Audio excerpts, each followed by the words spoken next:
Hello students, welcome to you Government Commerce College BCom Part First TAFM paper first business economics.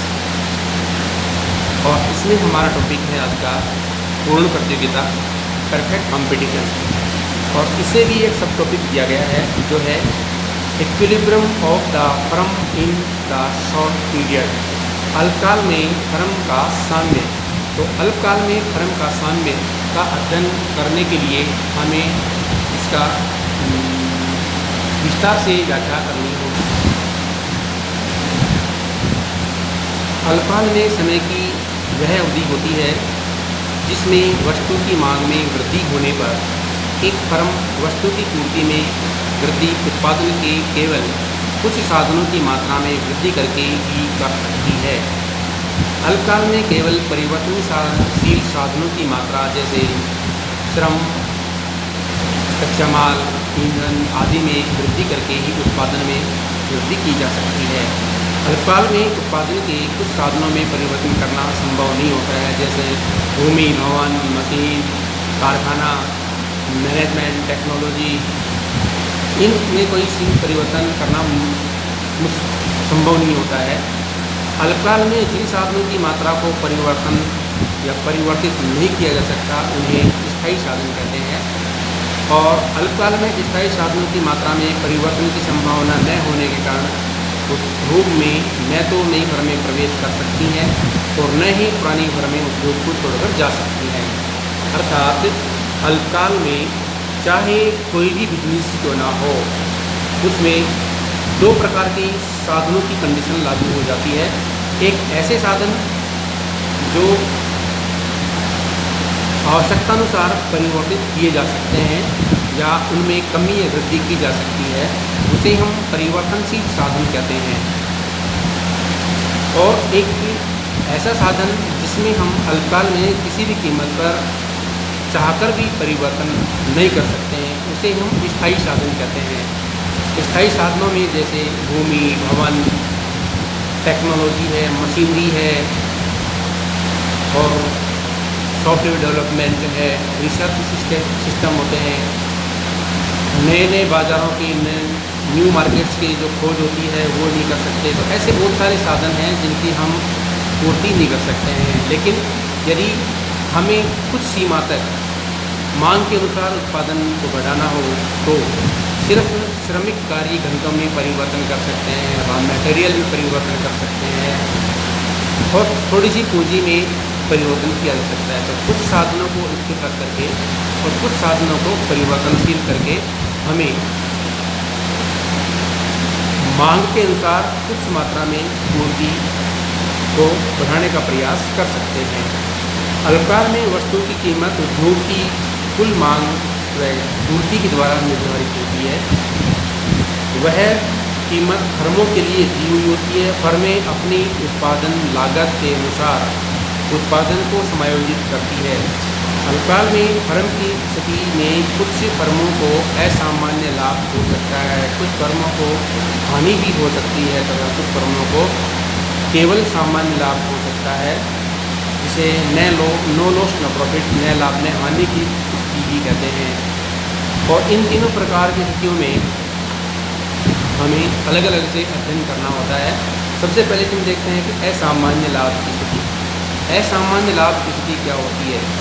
असामान्य लाभ का तात्पर्य ये है कि यदि उत्पादन की लागत वस्तु की कीमत से कम रह जाती है तो जो कीमत जितनी मात्रा में कम रहती है उतनी मात्रा में फर्म को असामान्य लाभ प्राप्त होता है। और इसमें एक डायग्राम बनता है जिसे OY OX बोलते हैं। और यहाँ पर OX के बराबर OY से एक रेखा निकलती है जिसको हम AR और MR, AR = MR बोलते हैं। और इस AR MR को एक रेखा ऊपर से नीचे आती है, नीचे से ऊपर तक जाते हुए काटती है, उसको बोलते हैं short term marginal cost line, SMC। जहाँ से SMC क्रॉस करती है वहीं पर हम उत्पादन की मात्रा का निर्धारण कर देते हैं। लेकिन उससे नीचे एक रेखा निकलती है SAC, एवरेज कॉस्ट। और जो एवरेज कॉस्ट होती है वह इसके लागत और आगम की मात्रा को डिसाइड करती है। अब यहाँ पर बात ये होती है कि जितनी अधिक मात्रा में एवरेज कोस्ट AR लाइन से नीचे होती है, उतनी मात्रा में यह फर्म को असामान्य लाभ दर्शाएगी। अर्थात AR और MR को जो रेखा AR रेखा काटती है और वो नीचे से होकर गुजरती है, तो जहाँ पर MC रेखा नीचे से आकर के AR-MR काटती है, वहाँ पर उत्पादन की मात्रा निर्धारित होती है। लेकिन MC रेखा को भी AC रेखा काटती है, तो जहाँ पर MC रेखा को AC रेखा काटती है, तो वहाँ से हमारा जो प्रॉफिट है वो चालू हो जाता है। अर्थात AC AR से जितना अधिक नीचे होगा, उतनी ही अधिक मात्रा में उसको असामान्य लाभ प्राप्त होता है। तो दूसरी स्थिति है इसके अंदर सामान्य लाभ अथवा नए लाभ नए हानि की स्थिति, जिसे बोलते हैं no loss no profit, normal profit. तो यहाँ पर क्या स्थिति होती है कि फर्म को जो कीमत निर्धारित की जाती है, उसी कीमत के बराबर फर्म की लागत आती है, या फर्म की जो लागत होती है उसी लागत के बराबर बाज़ार में कीमत रहती है, और फर्म को ₹1 भी न तो अधिक प्राप्त होता है और न ही कम प्राप्त होता है। जितनी लागत लगाता है उतनी ही मात्रा में उसे प्रॉफिट या रेवेन्यू प्राप्त होता है। तो प्रॉफिट एक्स्ट्रा या कम तो नहीं हो सकता है। यहाँ पर क्या है कि अल्पकाल में फर्म नए लाभ नए हानि की स्थिति में भी हो सकती है, जब संतुलन बिंदु पर फर्म का औसत आगम तथा फर्म की औसत लागत दोनों बराबर होते हैं, तो फर्म नए लाभ नए हानि की स्थिति में रहती है। औसत आगम AR रेवेन्यू, एवरेज रेवेन्यू, और औसत लागत एवरेज कोस्ट, जहाँ पर दोनों बराबर आ जाएंगे, अर्थात दोनों एक बिंदु पर क्रॉस करेंगे, तो वहाँ पर नो लॉस नो प्रॉफिट की स्थिति रहती है। अर्थात इसको भी अगर हम एक डायग्राम से समझ सकते हैं, तो डायग्राम वही इसी प्रकार से बनता है। एक L टाइप में जो OY OX बनता है, और OY के बीच में से एक रेखा निकलती है AR बराबर MR। यहाँ पर MC रेखा है, वो AR रेखा AR-MR रेखा को बिल्कुल स्पर्श करता है, नीचे से आकर नहीं काटता। जहाँ पर AR-MR होता है वहीं पर ही यह रेखा को क्रॉस करता है।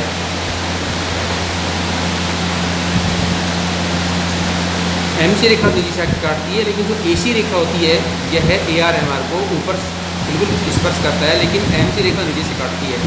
जहाँ पर MC रेखा क्रॉस करती है वहाँ पर उत्पादन का संतुलन बिंदु निर्धारित हो जाता है, और जहाँ पर AC रेखा इसको स्पर्श करती है, इसी AR-MR को MC के क्रॉस पॉइंट पर संतुलन बिंदु पर स्पर्श करती है, वहीं पर MC AC AR और MR तीनों में कोई अंतर नहीं होता है, या AR = MR होता है और AC = MC होता है, और AR = MR = AC = MC होता है। इसलिए सभी बराबर होने के कारण फर्म को नो लॉस नो प्रॉफिट की स्थिति होती है, जिसमें फर्म आराम से अपना उत्पादन तैयार करती है और बेचती है।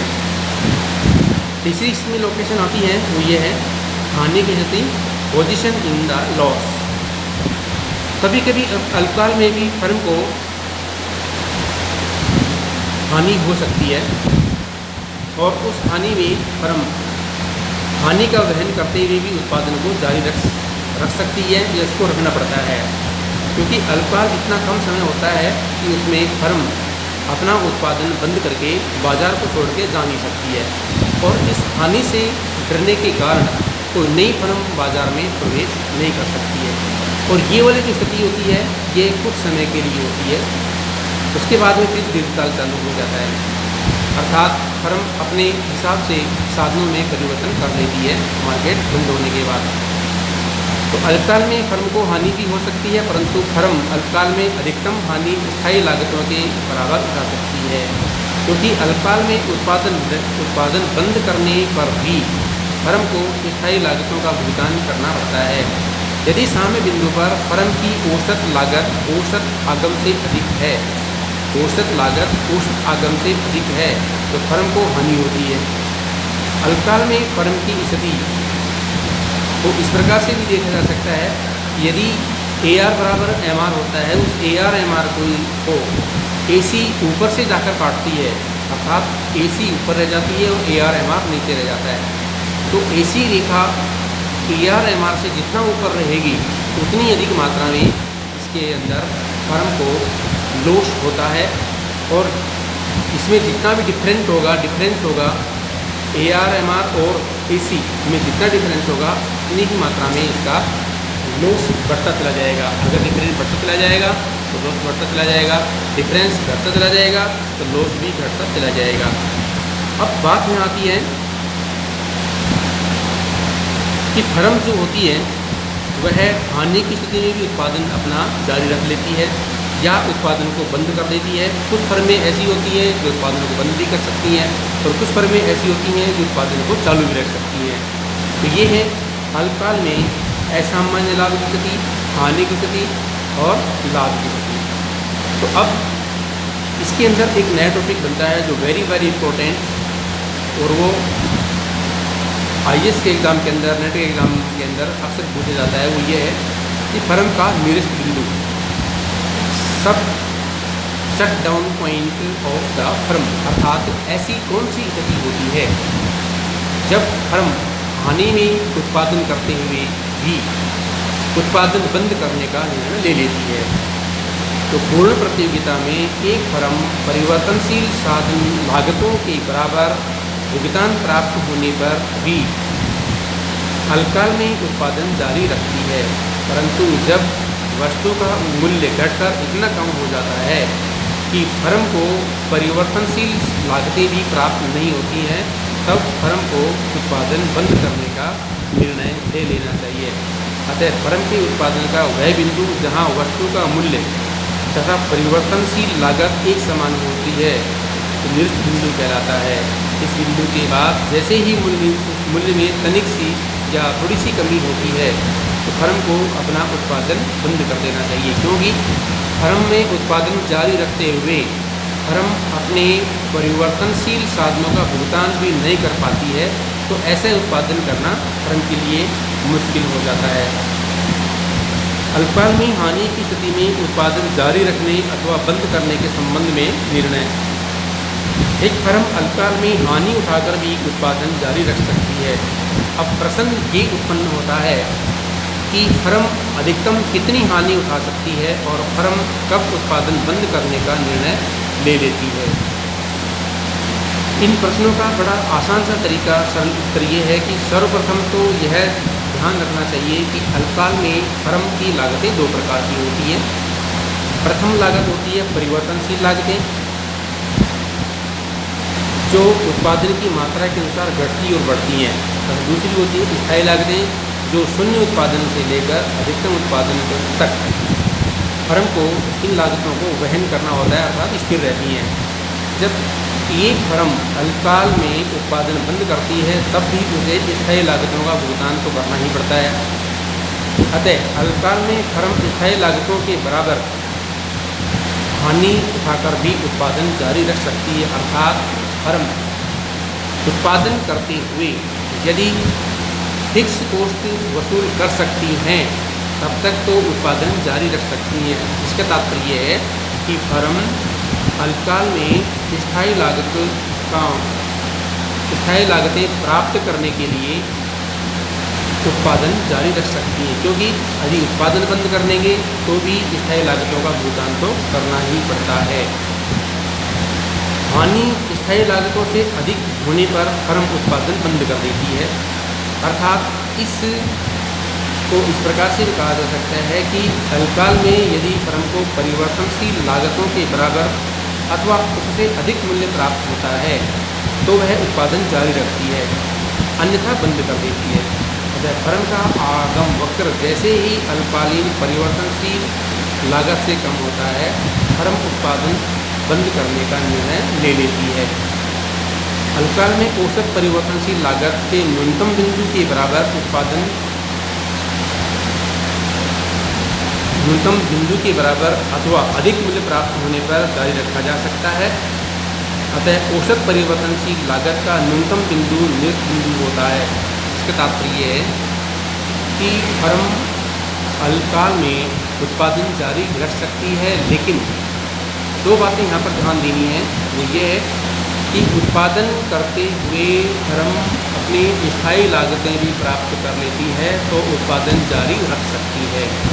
और स्थायी लागतें प्राप्त करने के साथ साथ फर्म अपना वेरिएबल कॉस्ट जो लगा रही है वो भी प्राप्त कर लेती है तो भी उत्पादन जारी रख सकती है। अर्थात वेरिएबल कॉस्ट को प्राप्त करके फिक्स कॉस्ट को निकालेगी तब तक उत्पादन चलता रहेगा। लेकिन यदि वेरिएबल कॉस्ट निकालना मुश्किल हो जाए, फिक्स कॉस्ट तो प्राप्त होती नहीं है लेकिन वेरिएबल कॉस्ट भी निकालना मुश्किल हो जाए तो फर्म को अपना उत्पादन बंद कर देना चाहिए। तो इसे बोलते हैं shut down point of the firm in loss position of the loss. Thank you.